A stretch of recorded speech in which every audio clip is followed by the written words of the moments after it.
Picture this. You open your eyes each morning and before you even stretch, a silent pressure grips your chest. Thoughts start rushing in. What if I mess up today? Did I say something wrong yesterday? You scramble to organize the day, predict every possible mistake, prevent every flaw. But instead of clarity, you're met with more confusion.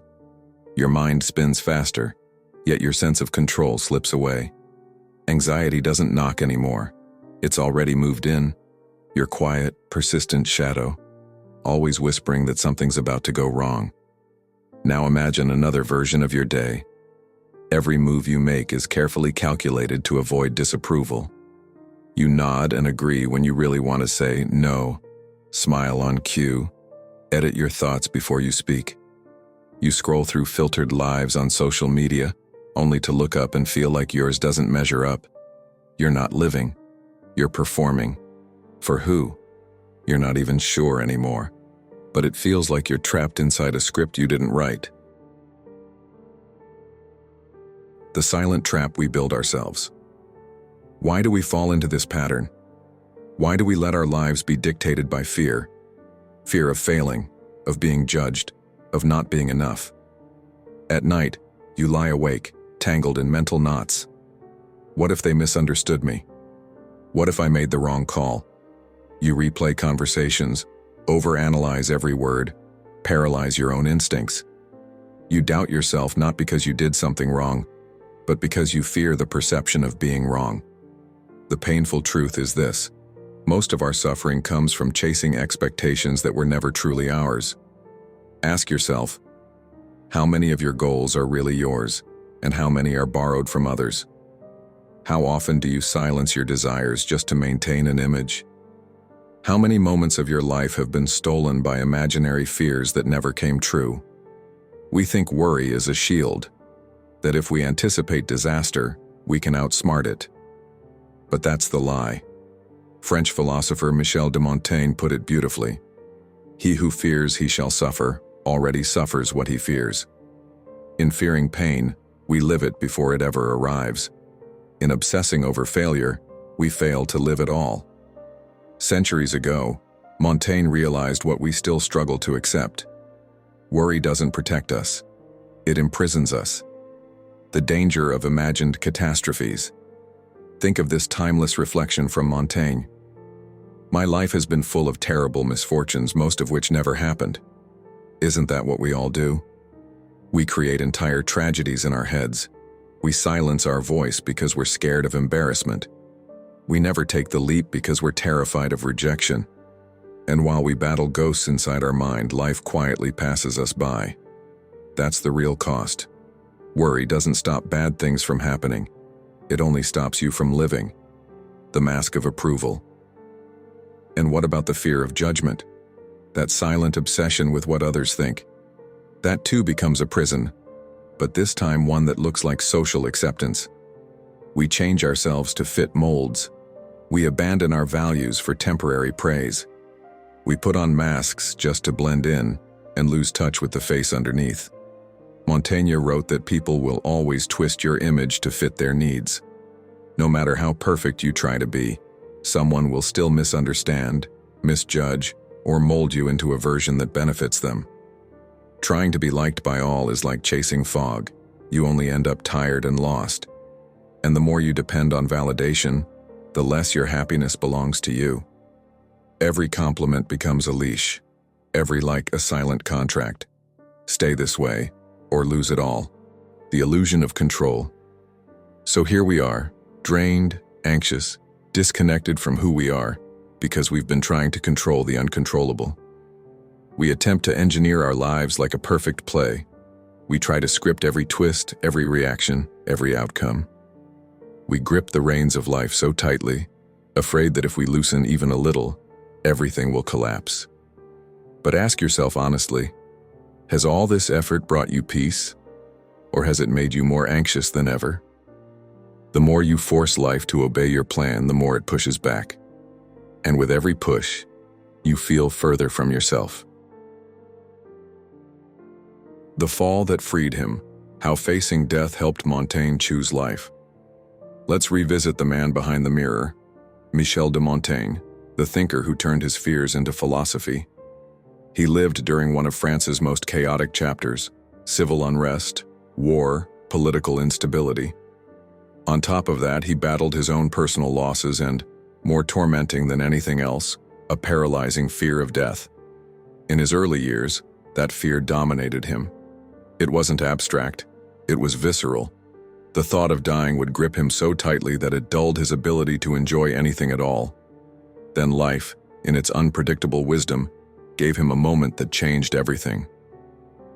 While out riding, Montaigne was violently thrown from his horse.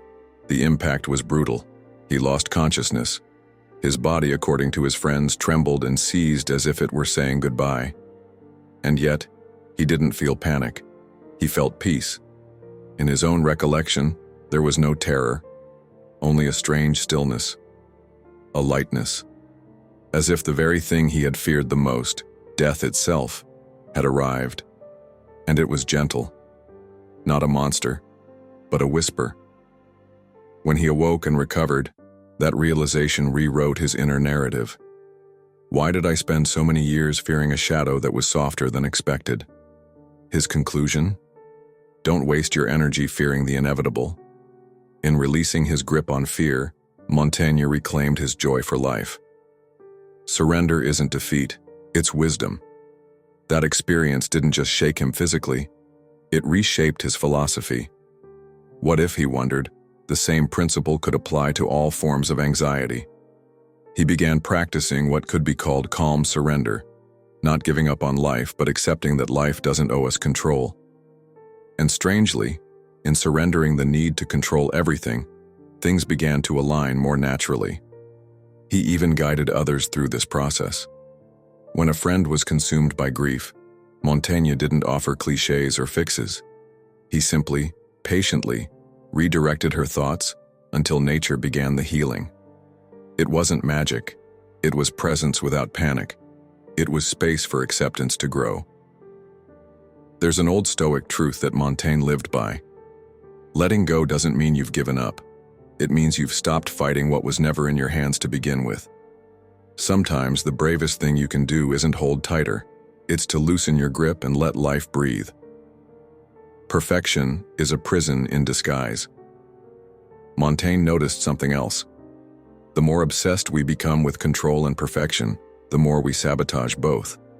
He observed, by expecting too much of ourselves and trying to micromanage every outcome, we ironically make ourselves incapable of handling life at all. Think about it. You prep for every worst-case scenario, and yet life still surprises you. You try to please everyone, and someone still finds a reason to criticize. You do everything right, and still feel like something's missing. Control becomes a losing game. Worse yet, it pulls us further from our natural instincts. Fear clouds our perception. We react not from truth, but from panic. We wear masks, make rushed choices, become versions of ourselves that don't feel real. Montaigne warned, when you fight so hard to control life, you end up disconnected from your own essence. You become not just anxious, but lost. The freedom beyond fear. Life begins where control ends. Here's a strange but beautiful truth. When you stop obsessing over what could go wrong, life often starts to go right. It's almost as if the moment you stop trying to dominate every outcome, life exhales and begins to flow with you. At the very least, your thoughts become clearer, your heart lighter. Instead of reacting from panic, you move from purpose. Instead of fearing failure, you try. And in trying, you grow. Instead of molding yourself to be liked, you become your own ally. And that kind of confidence often attracts others without effort. When you release your grip on the outcome, you become present with the process. And ironically, that presence often brings better results than all the over-planning in the world ever could. Think back to a moment when you were at your best, whether in a sport, a conversation, or a creative act. Chances are, you weren't overthinking, you were flowing. Psychologists call this flow state. You weren't clutching, you were trusting. And that trust, that surrender to the moment, is where your best self lives. Montaigne understood this centuries ago. A mind drowned in worry is too distracted to notice life's openings. But a calm mind, rooted in the now, sees clearly, acts wisely, and loves freely. What if failure wasn't a threat, but a teacher? Even life's inevitable hardships, pain, failure, rejection, become less terrifying once you let go of the fear around them. Montaigne taught that accepting our flawed, finite nature doesn't weaken us, it liberates us. When you stop flinching at every emotional hit, you find you can absorb more than you imagined. A failure no longer defines you, it instructs you. A rejection no longer breaks you, it redirects you. And slowly, you start to see that life isn't something attacking you, it's something unfolding for you. Each moment, whether joyful or painful, becomes a line in your story, not the end of it. This resilient way of being only grows when you stop feeding dread and start trusting in your own response to life. Courage, as Montaigne discovered, isn't being fearless. It's moving forward with fear, while knowing you don't have to obey it. When worry leaves, joy enters. And here's one more quiet revelation. When you stop filling your mind with worry, you make space for joy. Think about it. How can you notice a sunset when your thoughts are rehearsing tomorrow's to-do list? How can you laugh with your friends if you're consumed by how you're being perceived? Letting go means returning to the moment you're actually living in. It means laughing without checking if you sound weird. It means dancing badly and loving it. It means trying something new, even if you're terrible at it, just because it brings you alive. You shed the armor of perfection. You stop dragging around the weight of every possible mistake. And suddenly, you feel lighter. Ironically, the more you stop trying to force life to feel right, the more right it begins to feel. You're no longer swimming against the current. You become part of it. Your true life is waiting. Will you step into it? Now pause for a moment and reflect. Where has fear been dictating your choices? Which parts of yourself have been caged by worry, silenced by the fear of not being accepted? You may already know the answer.